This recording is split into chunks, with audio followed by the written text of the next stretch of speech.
여러분, 오늘 제목은요, 세상을 살리라라는 제목을 가지고 하나님의 말씀의 은혜를 함께 나누기 원합니다. 따라합시다. 세상을 살리라. 여러분, 우리가 지난 우리 청년들 중에서 특대 나오시는 분들이 몇 명 안 되는 것 같아요. 사실 그래서 좀 목사님 마음에는 안타까움이 좀 있는데, 청년 때 좀 새벽을 깨우고 또 시간을 주 앞에 드리고 헌신하는 것, 사실 다 어른들이라고 새벽을 깨울 수 있는 넉넉한 어떤 시간적인 여유가 있어서 오는 거 아니에요. 다 보니까 우리 나이 드신 권사님들도 일하시면서 나오시는데 입이 다 굴러터도 새벽에 나와서 기도하고 찬양하고 예배하는 것이 참 좋다고 그런 얘기를 하시면서 나오시거든요. 그러니까 청년들 새벽을 또 헌신하시면서 주 앞에 여러분 새벽 시간을 주 앞에 드린다는 것이 얼마나 참 좋은 것인가. 오늘 특별히 우리 지난 한 주간 동안에 우리 요셉에 대해서 계속해서 보고 있습니다. 새벽에 요셉의 위대함은요, 그 인간적인 어떤 그런 능력이 있었던 것이 아니었습니다. 그가 애굽의 총리가 되어지고 애굽 그 바로죠. 그 이집트의 그 파라오에 의해서 사바나 바네아라고 이름을 붙이게 된 이유가 어디냐면 하나님께서 그와 함께 하셨고 요셉이 하나님과 동행하는 삶을 살았기 때문입니다. 45절 말씀을 보도록 할까요? 45절 한번 읽어보도록 합니다. 시작. 그가 요셉의 이름을 사바나 바네아라 하고 또 온의 제사장 보디베라의 딸 아스낫을 그에게 주어 아내로 삼게 하니라. 요셉이 나가 애굽 온 땅을 순찰하니라. 사바나 바네아라는 이름은요, 여러분 바로왕이 요셉에게 붙여준 말이에요. 애굽 말이거든요. 애굽 말인데 이 말의 뜻은 뭐냐면 세상을 살리는 사람, 생명을 살리는 사람. 여러 가지 주석을 보니까 뜻이 조금씩 차이는 있지만 공통적으로 보니까 생명을 살리는 사람, 세상을 살리는 사람, 세상의 구원자, 생명의 지탱자, 생명의 지지자, 이런 얘기를 갖고 있더라고요. 어쨌든 그 인생 자체가 세상을 살리고 생명을 구원하는 그 이름의 그 뜻이 그런 이름을 갖고 있었다는 겁니다. 애굽의 그 바로가 바로 요셉에게 그런 이름을 붙여줬던 것이죠. 그 이름대로 그 7년간의 애굽에 그 풍년이 있었을 때 앞으로 다가올 흉년을 대비하고 그로 말미암아 애굽의 그 수많은 사람들과 당시 고대 지역의 많은 생명들을 구원하는 역사를 요셉이 감당하게 되었다는 거예요. 마찬가지로 여러분 제대로 된 한 교회, 제대로 된 한 공동체, 제대로 된 정말 주님을 제대로 믿는 한 믿음의 사람, 그 사람을 통해서 민족이 살아날 수 있고 지역이 살아날 수 있고 많은 생명들이 구원함을 얻게 되시는 놀라운 역사가 일어나게 됨을 여러분 믿으시기 바랍니다.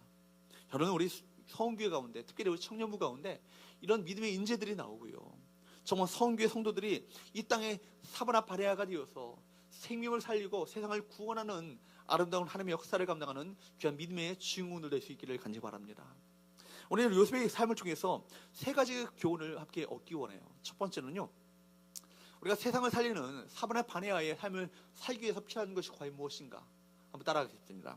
하나님의 영에 감동된 사람이 되라. 오늘 그 새벽에 8번째 시간이에요. 8번째 시간에 그 책자에 보면 그 내용이 바로 그 부분 보면 되겠는데, 요셉이 하나님의 영에 감동된 사람이었다는 사실을 우리 모두가 기억할 필요가 있다는 거예요. 사람은요, 그 속에 무엇이 있는지에 따라서 그 삶의 어떤 그런 달라질 수 있습니다. 그 마음과 생각 속에 하나님의 영이 같이 있는 사람, 함께 있는 사람은요, 날마다 하나님의 꿈을 꾸고요, 하나님의 비전에 붙잡히게 되어지고, 그리고 하나님을 갈망하며 선한 일에 대한 소망을 품게 됩니다. 반면에 그 마음속에 세상의 영으로 가득한 사람은요, 날마다 세속적이고 여러분 생각하는 것보다 자기중심 이기적이고 또 부정적인 생각, 우울한 생각, 그가 생각하고 말하는 걸 보면요, 마귀가 좋아할 만한 말만 하고요, 마귀가 좋아할 만한 생각을 하는 거예요. 여러분 그 마음 가운데 하나님의 영이 없으면요, 반드시 그 사람의 마음은요, 세상의 영이 그 마음을 붙잡고 있어요. 보십시오 여러분, 그렇기 때문에 우리 마음 가운데 하나님의 영이 우리 가운데 충만히 임하셔야 하나님의 그 꿈을 꾸게 되고 하나님의 꿈에 붙잡혀서 비전을 붙잡게 되시고 하나님이 원하시는 아름다운 귀한 역사를 감당하는 믿음의 사람이 될 수 있다는 거예요. 요셉은 하나님의 영에 감동된 사람이었기 때문에 모든 세상을요, 어떤 관점으로 보냐면 하나님의 관점으로 보았어요. 하나님의 관점, 이것이 중요하죠. 그러니까 우리 가운데 세계관과 가치관이 얼마나 중요한 것인가, 인생관이 얼마나 중요한 것인가. 우리 믿음의 눈으로 바라보는 사람은요, 세상이 달라져요. 세상의 모든 것들이 달라 보이게 됩니다. 여러분 무엇이 진실이며 무엇이 거짓인지, 또 무엇이 하나님을 기쁘게 하시는 것인지 아니면 하나님의 마음을 아프게 하는 것인지를 여러분 하나님의 영에 감동 사람은요, 바로 이것을 알아낼 수 있어요. 2년 전 여러분 요셉이 지금 애굽의 총리가 되기 바로 직전에 2년 전에 요셉이 그 보디발의 아내의 모함을 받아서 감옥 가운데 들어오게 됐잖아요. 그죠? 감옥에 들어왔을 때 상황을 한번 상상해 보십시오. 얼마나 억울한 상황 가운데 그가 감옥에 들어오게 됩니까? 그때 그 감옥 가운데 누가 들어오는지 아십니까? 떡 굽는 관원장과 술 맡은 관원장이 그 감옥 가운데 들어오게 되는 거예요. 술 맡은 관원장, 떡 굽는 관원장은요, 오늘날로 말하면 청와대 비서실장쯤 되는 사람들이에요. 그 왕의 최측근 사람입니다. 옛날에 독살의 의무가 많았기 때문에 먼저 떡을 먼저 먹어보고 또 술을 미리 마셔보는 사람이 왕의 가장 최측근 아니겠어요? 그죠? 그러니까 가장 그 사람들과 중요한 대사를 의논하고 나라의 정책을 함께 나누며 함께 모든 것들을 함께 의논해 나가는 사람들이 바로 그런 사람들이에요. 그러니까 굉장히 중요한 사람이죠. 그러니까 보디발은요, 그로 하여금 그 두 사람을 섬기도록 만들었어요. 근데 이 사람들이요, 꿈을 꿨습니다. 동시에 꿈을 꿉니다. 요셉은 그 꿈을요, 즉각적으로 해석할 수 있었어요. 성령께서는요, 요셉에게 누가 억울한 사람인지, 누가 일을 저지른 사람인지를 알도록 만들었습니다. 떡 맡은 관원장은 모사꾼이고요, 반면에 술 맡은 관원장은 억울하게 누명을 쓰고 이 감옥 가운데 들어온 사람이라는 것을 알게 됐어요. 바로 요셉이 또한 바로의 꿈 이야기를 듣게 됐을 때도 마찬가지예요. 바로 이야기를 들었을 때 하나님은 그에게 꿈의 해석을 가르쳐 주셨습니다. 요셉은 하나님이 가르쳐 주신 대로 조리 있게 명쾌하게 그 꿈을 해석해 버리는 거예요. 바로 왕과 애굽의 박사들, 수의객들 어느 누구도 그 꿈을 해석할 수 없었는데 누구만이요? 요셉만이 바로의 꿈을 해석할 수 있는 능력이 그 가운데 있었던 것이죠. 그 안에 누가 있게 계셨기 때문에, 하나님의 영, 성령으로 감동된 사람이었기 때문에. 여러분, 하나님의 감동하시면, 하나님의 영이 감동되면요, 성령님이 알려주시면 우리의 어려운 문제들도 쉽게 풀려질 수 있어요. 여러분, 어떤 사람에게는요, 모든 것이 다 문제야. 직장도 문제고, 가정도 문제고, 남편도 문제고, 자녀도 문제고, 모든 내 몸도 문제고, 내 모든 것이 다 환경이 다 문제 수성이에요. 그러니까 그 사람은 어떻게 해요? 그 입에 무엇이 늘 따라다니까요? 원망과 불평이 따라다니죠. 항상 남 탓을 하는 거예요. 누구 때문에 내가 이렇게 됐다고. 그러나 여러분, 바로는 겉으로 하나님의 영에 감동된 사람은요, 세상의 모든 것들이 쉬워져요. 누구의 관점을 가지고 세상을 바라보게 되니까? 하나님의 관점을 가지고 바라보게 되니까. 우리 그 가운데 누구의 눈이 있으니까? 믿음으로 바라보는 믿음의 눈이 있으니까. 내게 닥쳐지는 모든 고난과 역경과 어려움들이요, 그것이 쉬워 보이는 거예요. 왜요? 하나님께서는 우리를 향하신 하나님의 계획은 재앙이 아니라 평안이라, 너에게 장차 미래와 희망을 주는 것이니라. 예레미야 말씀에 그렇게 말씀하고 계시잖아요. 이스라엘 백성들이 지금 그 말씀을 주셨던 예레미야 선지자 시대 그 민족적인 상황은 어떤 상황인지 아세요? 여러분, 그 민족, 이제는 이스라엘 백성들이 하나님께 돌아오지 않으니까 하나님께서 그 민족을 징계 내리셨어요. 그래서 이방 나라 바벨론의 포로로 그 민족이 끌려가게 됐잖아요. 그 상황 가운데 그들이 하나님을 이제 우리를 떠났다, 우리 버리셨다라고 원망하고 이제 좌절하고 절망 가운데 있었을 때 예레미야 선지자 통해서 말씀하신 것이 그거예요. 너희를 향한 생각은, 너희 향한 나의 생각은 내가 안 하니. 예레미야 선지자를 통해서 주께서 말씀하십니다. 너희를 향한 생각을 내가 안 하니 곧 재앙이 아니라 평안이니라. 장차 너에게 미래와 희망을 주는 것이니라. 이 말씀을 주고 계신 거예요. 그러니까 예레미야 선지자를 통해서 바로 이스라엘 백성들을 깨닫게 되죠. 우리 고난은, 역경은 결국 우리가 하나님께 가까이 나아가고 결국 하나님께서 우리에게 미래와 희망을 주시기 위한 바로 과정임을 깨닫게 되는 거예요. 마찬가지 아니에요? 여러분, 요셉의 인생 자체가 그런 거 아니에요? 요셉의 인생 자체가 저런 보디발의 집으로 노예로 팔려왔잖아요. 노예로 팔려왔는데 그런데도 불구하고 노예였던 요셉은요, 성실하게 정직하게 순전하게 그 일을 감당했더니 노예가요, 그 가정의 총무가 되는 거예요. 모든 그 보디발의 그 장군이 모든 일들을 다 노예였던 요셉에게 다 위임하는 거예요. 근데 여러분 보세요, 얼마나 준수했던 청년이었던 요셉이었는지 보디발의 아내가요, 성적인 매력을 느꼈어요. 그래서 자기가 같이 자자고. 근데 요셉이 단호하게 그걸 뿌리쳤죠. 그랬더니 어떻게 됐어요? 요셉이 모함을 받아서 억울한 누명을 써서 결국 그 바로 감옥 가운데 들어가게 되잖아요. 여러분, 바닥도 그런 바닥이 없는 거예요. 바닥이 끝이 보이지 않아. 얼마나 인생 가운데 이제는 인생이 꼬일 대로 꼬인 인생 아니겠어요? 그런데 요셉은요, 그 가운데 낙심하지 않아요. 왜 그래요? 그 모든 일어나는 이 사건들을요, 누구의 눈으로 바라보니까? 하나님의 시각을 가지고 바라보니까. 어떤 눈으로? 믿음의 눈으로 바라보게 되니까 이 모든 과정은 결국 하나님께서 나에게 약속의 땅인 가나안 땅으로 이끄시는 광야 학교다, 그렇게 해석해버리는 거예요. 그리고 결국 가나안 땅에 하나님의 꿈이 나에게 주신 그 꿈과 비전이 마침내 내 인생을 통해서 펼쳐지게 될 것이고 성취될 것이다, 믿음이 확실히 있었던 것이죠. 그래, 요셉이요. 보세요. 고난당한데도 불구하고 원망하고 불평하며 좌절했다는 얘기가 한마디도 나오지 않아요. 거듭 계속해서 그 성경을 말하고 있는 것은 뭐냐면, 요셉 감옥에 있을 때도 말하는 말씀이에요. 감옥에 있을 때도 하나님 여호와께서 그와 함께 하심으로 그가 형통한 자가 되어, 이 말이 반복되고 있다는 거예요. 여러분, 하나님의 영이 있는 사람은요, 하나님의 영으로 감동된 사람은요, 아무리 최악의 상황이랄지라도 최선을 누리며 살게 될 줄로 믿습니다. 왜요? 하나님의 눈이 있으니까, 하나님의 시각이 있으니까, 믿음의 눈이 있으니까. 바로왕이 요셉을 본 것도 바로 이거예요. 애굽의 바로왕은요, 요셉이 얼마나 똑똑한가, 얼마나 실력이 있는가, 능력이 있는가, 이걸 보지 않았어요. 뭘 봤어요? 오늘 한번 본문 한번 보세요. 38절과 39절 한번 읽어보도록 합니다. 시작. 바로가 그 신하들에게 이르되, 이와 같이 하나님의 영에 감동된 사람을 우리가 어찌 찾을 수 있으리요 하고, 요셉에게 이르되, 하나님의 이 모든 것을 너에게 보이셨으니 너와 같이 명철하고 지혜 있는 자가 없도다. 보세요. 신하들에게 말하는 거예요. 바로가 말하는 거예요. 뭐라고 합니까? 바로 요셉을 만나니까 어떻게 이제 어디 가서 이 하나님의 영에 감동된 사람을, 이와 같은 사람을 어디서 만날 수 있겠는가? 그리고 요셉에게 말합니다. 너희가 너에게 지혜 있고 이렇게 모든 것을 해석할 수 있는 능력은 누가 주신 것이다? 하나님이 주신 것이다. 그렇습니다. 애굽 왕 바로는요, 요셉을 하나님의 영에 감동된 사람으로 보았다는 거예요. 자기 힘으로는 이 세상을 기근해서 내가 구원해낼 수 없지만, 요셉은 바로 하나님의 영을 가진 사람, 요셉은 너희 그 일을 할 수 있을 것이다, 마음 가운데 확신이 오게 돼요. 그래서 바로 왕은요, 자기 반지를 빼어서 요셉의 손가락에 끼워주면서 이렇게 말합니다. 40절과 41절 한번 보세요. 한번 읽어보도록 합니다. 시작.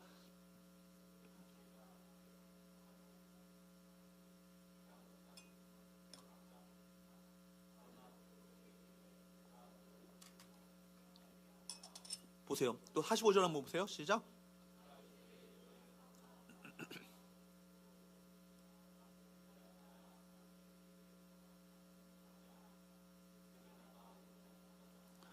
바로가 요셉의 이름을 뭐라고 불렀어요? 사번의 바네아라고요. 사번의 바네아라는 뜻이 뭐라고요? 세상을 살리는 사람, 생명을 살리는 사람, 생명의 지탱자, 생명의 지지자, 온 세상의 구주, 이런 뜻을 갖고 있는 거예요. 애굽 말이에요. 이게 바로 바로는요, 바로 그렇기 때문에 애굽의 모든 운명을요, 이제는 요셉의 손에 맡겼죠. 그렇기 때문에 저와 여러분은요, 누가 뭐라고 해도 여러분, 우리 모두가 하나님의 영에 감동된 사람이 되어야 될 줄로 믿습니다. 하나님은요, 예나 지금이나 하나님의 영에 감동된 사람을 통해서 하나님의 역사를 일어나 가시거든요. 사도행전에 여러분, 초대교회가, 하나님의 주의 몸된 교회가 구속 역사가 본격적으로 시작되어지는 초대교회 가운데 여러분, 누구를 통해서 역사하십니까? 하나님의 영으로 충만한 사람을 통해서 역사하시잖아요. 주님의 제자들이 하나님의 영에 충만하심을 입어서 그 사역들을 감당하게 되잖아요. 그들이 어떤 자들이었어요? 여러분 보세요. 그토록 찌질이가 없어요.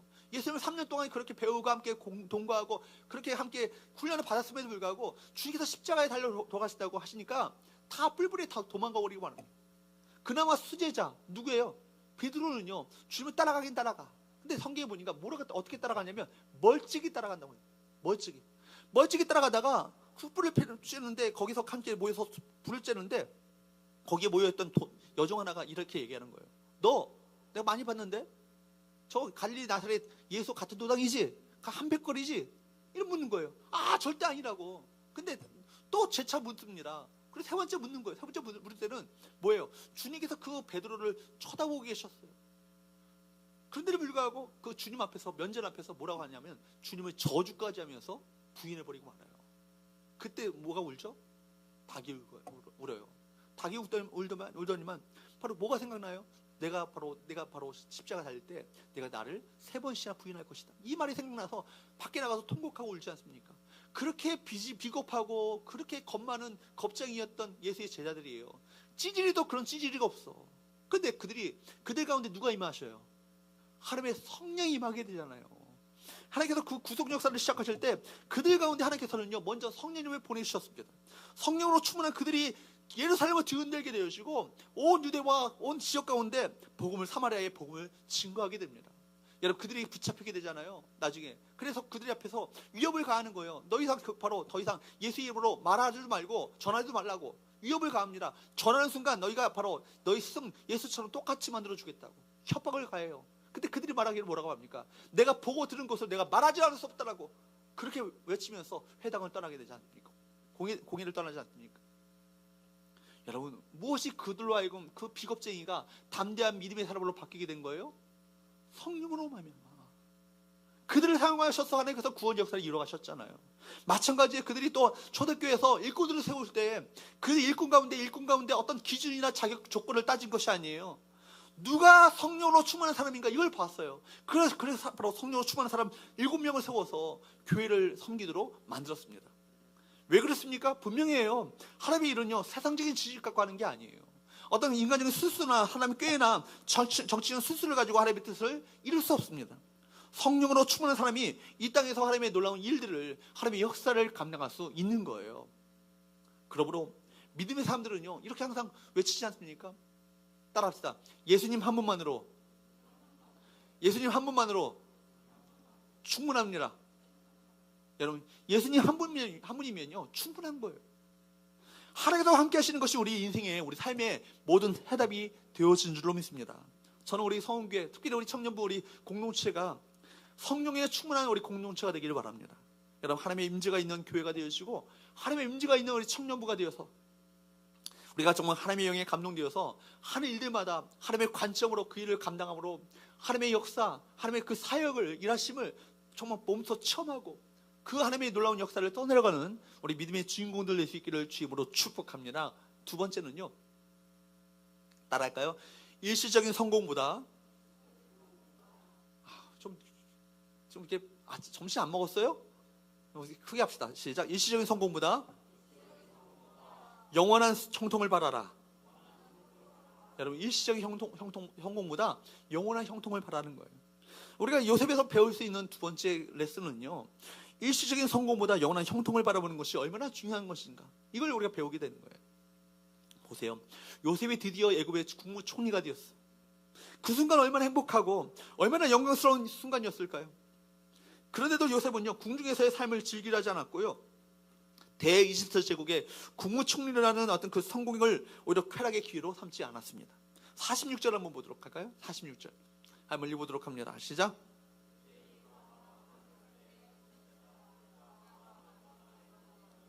여기 보면요, 애굽의 그 이집트 제국의 국무총리가 되었잖아요. 근데 제일 먼저 한 일이 뭐예요? 제일 먼저 한 일은요, 애굽의 온 땅을 순찰하기 시작합니다.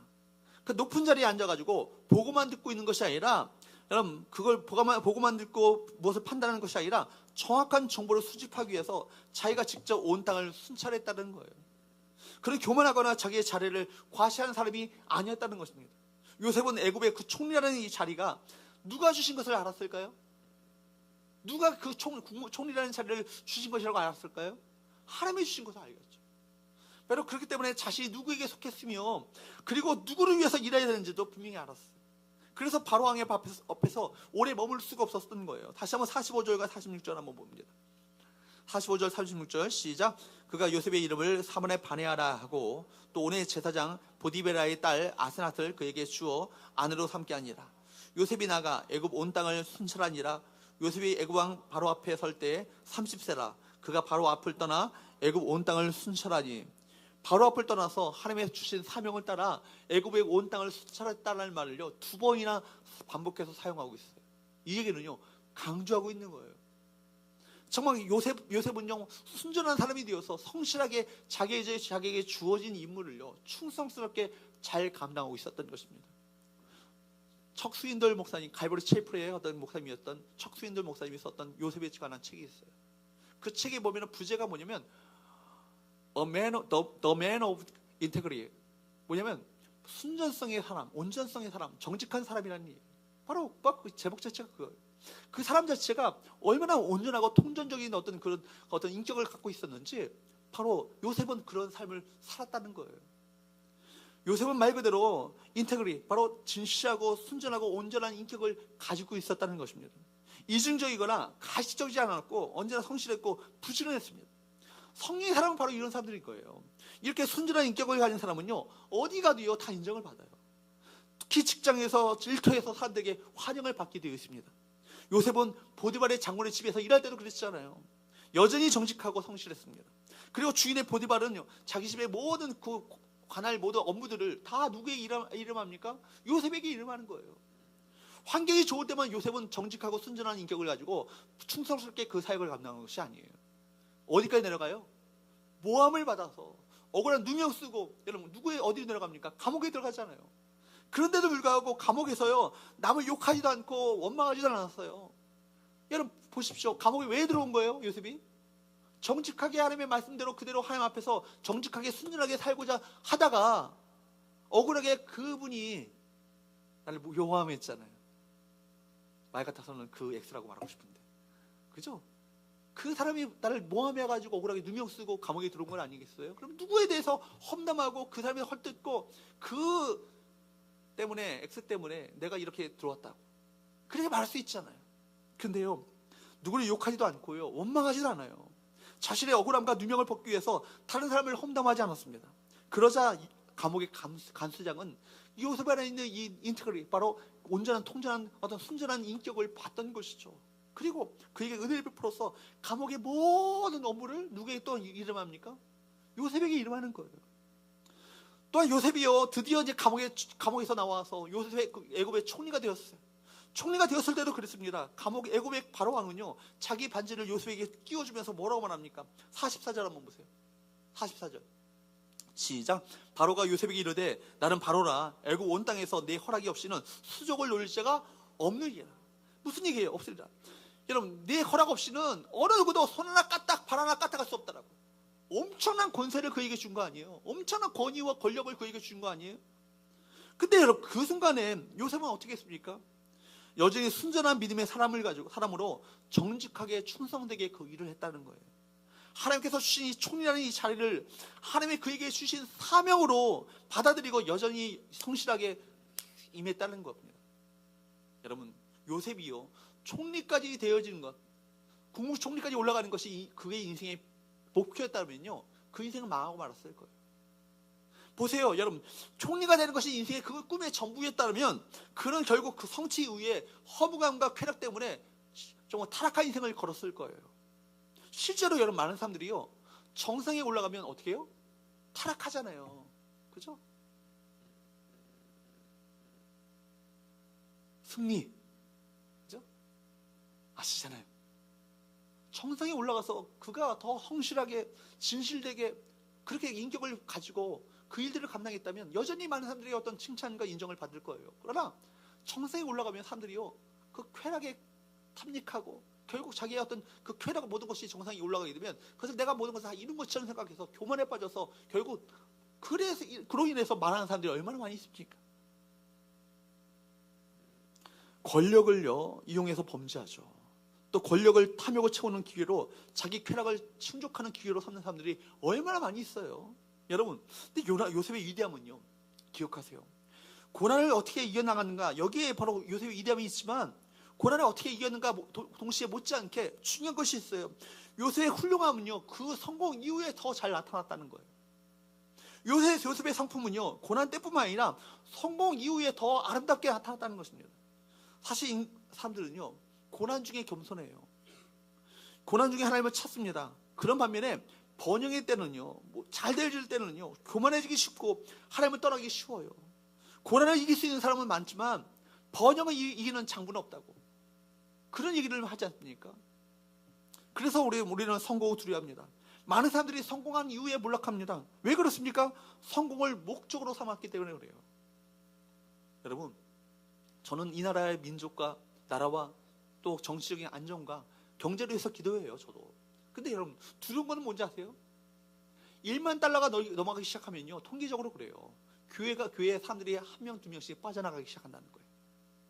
그리고 GNP, 1인당 GNP가 3만 달러 넘게 되면 자칭 그리스도인이라고 말하는 사람들조차도 교회에 나오지 않아. 왜 그래요? 하나님 찾지 않아도 살만하거든. 그죠? 물질적인 풍요로 말미암아 간절함이 없어지는 거예요. 하나님을 향한 갈망함이 없어지는 거예요. 내 인생 가운데 하나님 없이도 내가 주어진 이 모든 재물과 재정적인 능력을 가지고 얼마든지 잘 살 것처럼 착각하게 되는 거예요. 이거 위험 아니겠어요? 많은 사람들이요 여러분 성공한 후에 몰락합니다. 모든 것을 성취한 이후에 모두 잘 되어진 후가 더 중요한 건 아니겠어요? 그때 여러분 신실하게 하나님을 섬기고 하나님을 의지하며 그럼에도 불구하고 겸손하게 하나님을 더욱더 찾았다면 그 사람들은 그래 몰락의 길로 걷지 않았을 거예요. 그리고 기억할 것은요, 성공은 목적을 달성하기 위한 수단에 불과하다는 사실을 기억하셔야 돼요. 성공은요, 여러분의 인생의 사명을 이루기 위한 도구에 불과하다는 사실을 여러분 기억하셔야 합니다. 그런데 성공 자체가 목적이 되어지고 성공 자체가 인생의 목표가 되어지고 만나면 성공한 이후에 공허와 쾌락으로 인해서 무너져버리고 마는 거예요.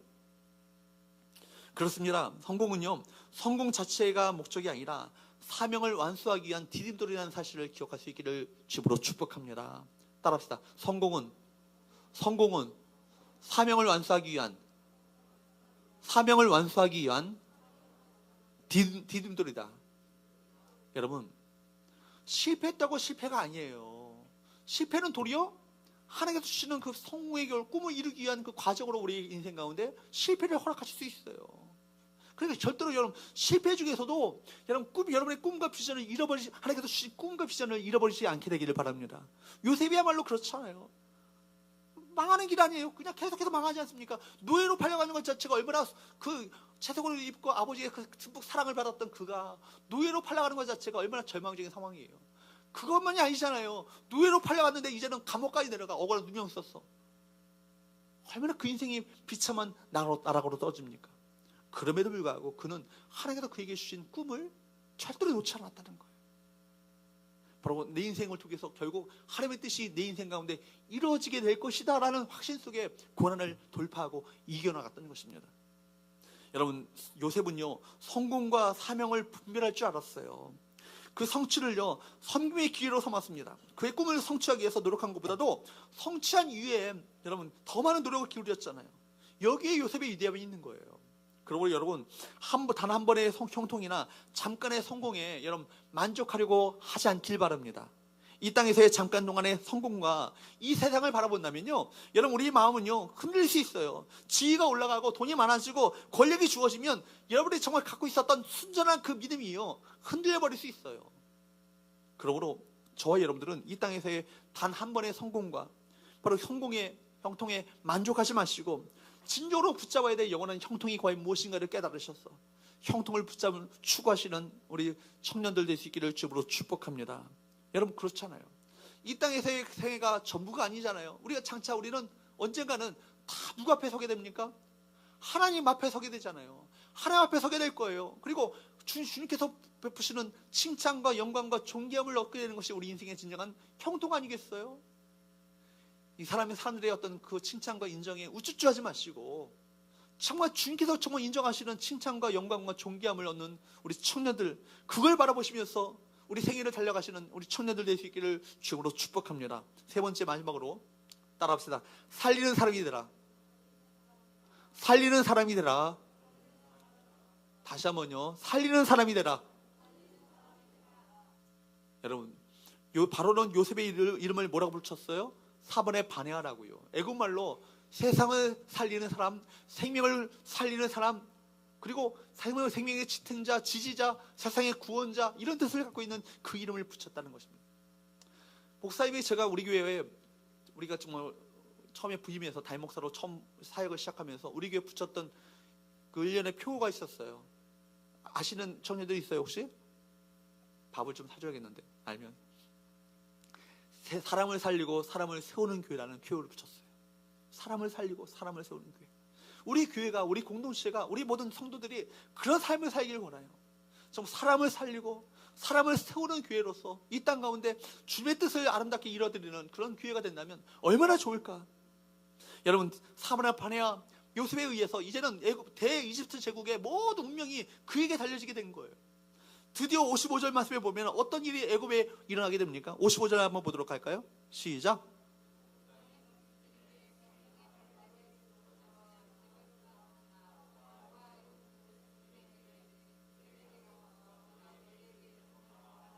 바로는요, 요셉에게 모든 권한을 다 부여하잖아요. 모든 권한을 다 위임하잖아요. 이름하잖아요. 그럼에도 불구하고 요셉은 철저하게 누구 앞에 순종합니까? 바로 앞에 순종하는 거예요. 요셉은 철저하게 바로를 위해 존재합니다. 그런데 여러분, 그러나 사실 하나님을 위해서 요셉은 그렇게 한 거예요. 누구를 위해서 한 거예요? 하나님을 위해서 그렇게 한 거예요. 56절 57절 한번 보도록 합니다. 56절 57절 시작.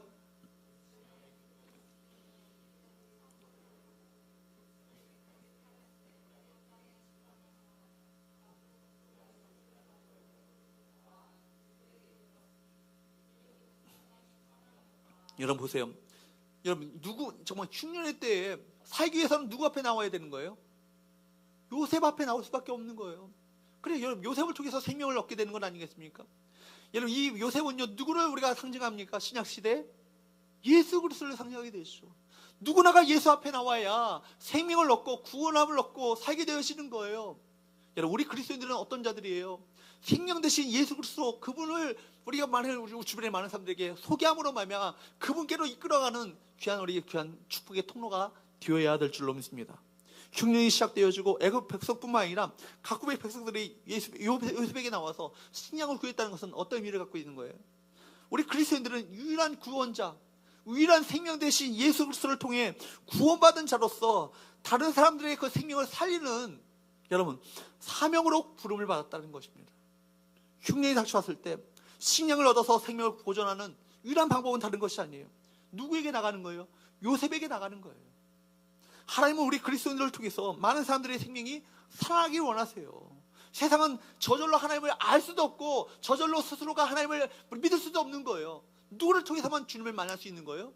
우리를 통해서만 주님을 만날 수 있는 거예요. 우리가 전하지 않으면, 우리가 증거하지 않으면, 우리가 전달하지 않으면 그들은 예수 그리스도의 생명을 받을 수 없는 거예요. 그러므로 우리 모두가 제2의 요셉이 되어지고 제3의 요셉이 되셔서 우리를 통해서 우리 주변의 사람들이 살아가게 되시는 놀라운 역사가 일어나게 될 주로 축복합니다. 여러분 주께서는요 이렇게 말씀하셨잖아요. 요한복음 17장 18절에서 21절 말씀에 보면 특별히 18절 한번 보세요. 뭐라고 말씀하십니까? 아버지께서 나를 세상에 보내신 것 같이 나도 그들을 세상에 보내셨고. 여러분 아버지는 누구예요? 아버지는 누구예요? 자신 있게. 아버지 누구예요? 하나님 아버지잖아요. 나는 누구예요? 예수님이잖아요. 하나님께서 예수님을 이 세상 가운데 보내실 때 어떻게 보내셨을까요? 야 그냥 대충 하고 와, 그냥 힘들지 않게 하고 와, 그렇게 보내셨을까요? 너밖에 없어. 네가 그 일을 해야 돼. 내가 십자가를 지는 것 외에는 다른 사람들을 구원할 수 있는 다른 방법은 없어. 천사도 그 일을 못할 거고 죄인인 어떤 인간도 그 일을 못할 거야. 너만이 그 일을 할 수 있다라고. 아마 그렇게 철저한 신뢰와 정말 위험을 가지고 그 이 세상 가운데 예수님을 보내시지 않으셨겠어요? 마찬가지로 주님께서 우리를 보내실 때 그런 마음으로 우리를 보내신다는 거예요. 너희밖에 없다고. 우리 성교 청년부밖에 없다고. 우리에게 전폭적인 위임과 신뢰를 가지고 우리 이 세상 가운데 사명을 주어 보내신다는 것입니다. 하나님께서는 우리 그리스도인들이 세상을 살리는 사분의 반야의 삶을 살기를 원하세요. 아버지께서 예수님을 세상을 살리기 위해서 정말 세상 가운데 보내신 것처럼 우리 주님께서는 우리를 예수님의 대리자로서 이 세상 가운데 보내시기를 원하신다는 거예요. 그러므로 우리 그리스도인들은요, 우리가 정말 세상이 하나님을 믿고 구원받을 수 있는 유일한 통로라는 사실을 믿으시기 바랍니다. 우리를 구원하셔서 하나님의 백성과 제사장으로 세우신 하나님의 뜻을 여러분 알고 계세요? 나 혼자 구원받지 않고 나 혼자 구원받고 천국 가라고 우리 구원하신 것이 아니라는 거예요. 여러분의 축복의 통로가 되는 거예요. 생명의 전달자가 되는 거예요. 세상을 살리는 사분의 반의 삶을 살기 원하시는 거예요. 요셉과 같은 삶을 살기 원하시는 거예요. 여러분 그 꿈과 비전에 우리 모든 청년들이 사로잡히게 될 수 있기를 주님으로 축복합니다. 우리 그리스도인들이 우리에게 오신 성령의 인도를 따라 정말 인도하심을 받아서 하나님을 드러내며 우리 삶 가운데 우리를 통해서 생명이 전달되어지는, 생명이 살아나게 되시는 놀라운 역사가 나타나는 위장 비전 가운데 우리 청년부가 그 꿈을 꾸시고 비전에 사로잡히시고 그 일에 헌신하는 우리 청년들 될 수 있기를 주님으로 축복합니다. 저는 이 말씀을 준비하면서 우리 성교의 우리 성도들을 생각해 봤어요. 위로부터는 장로님들 한 분 한 분을 다 얼굴을 떠올려 봤고, 또 우리 안수 집사님들, 권사님들, 집사님들, 성도님들, 저희 또 청년 2부를 담당하고 있으니까 청년 2부에 우리 임원들부터 회장부터 시작해서 얼굴을 다 하나하나 떠올리면서 이 말씀을 준비했어요. 우리 모든 청년들이 정말 이 일에 정말 이 꿈에 사로잡혀서 이 일에 헌신한다면 이 교회를 통해서, 이 공동체를 통해서 이 지역이 살아나게 되시고 이 민족이 살아나게 되시고 이 나라가 살아나는 놀라운 역사에 쓰임받을 수 있지 않겠는가. 이런 이 사분한 판에야 세상을 살리는 사람이라는 이 이름이 저와 여러분에게 붙여지는 아름다운 복된 이름이 될 수 있기를 주님으로 축복합니다. 오늘은요, 예수께서 십자가에 달리셔서 우리를 구원하시기 위해서, 우리에게 생명을 주시기 위해서 예루살렘으로 올라가셨던 바로 그날이 종료주일 아니에요? 이 종료주일. 바로 오늘부터 시작되어지는 한 주간의 고난 주간을 통해서 주께서는 십자가의 그 고난, 그 죽이심을 당하기까지 많은 고난을 당하십니다. 그리고 금요일날 돌아가시고 또 주일날 부활하셔서 3일 만에 부활하셔서 우리에게 영원한 생명을 주신 기쁨의 경축의 날이 우리에게 다가오고 있습니다. 바로 오늘 그렇기 때문에 오늘 종료주일 이 시간에 성찬을 함께 베풀게 되는데, 우리가 성찬을 앞두고 확인해 볼 것은 뭐냐면, 내 마음 가운데 정말 주께서 주신 이 생명이 내 안에 있는가? 이 생명이 누구의 은혜로 말미암아 이 생명이 내게 주어졌는가? 그 은혜에 대해서 내가 어떤 삶으로 내가 보답하고 있는가? 어떻게 믿음으로 반응하고 있는가? 정말 부활의 예수님을 만났다면 내가 정말 부활의 예수님의 그 안에 있는 그 생명을 전달하는 내가 그 삶을 살고 있는가? 다시 한번 우리가 함께 묵상하면서 이 성찬에 임하시는 우리 청년들 될 수 있기를 주로 축복합니다. 우리 모두가 다짐합시다. 하나님, 내 안에 있는 생명이 다른 이들에게 전달됨으로 말미암아 그 생명의 전달자의 사명을 우리 모두가 감당하게 하여 주시옵소서. 우리 정말 이 시대 가운데 많은 청년들이 세상의 쾌락과 세상의 향락과 세상의 어떤 유혹에 정말 무너지고 있는데, 그 청년들에게 예수 그리스도의 하나님의 나라의 꿈과 비전을 심어주는 정말 비전의 전달자가 될 수 있도록 도와주옵소서. 기도하시는 우리 청년들 될 수 있기를 주로 축복합니다.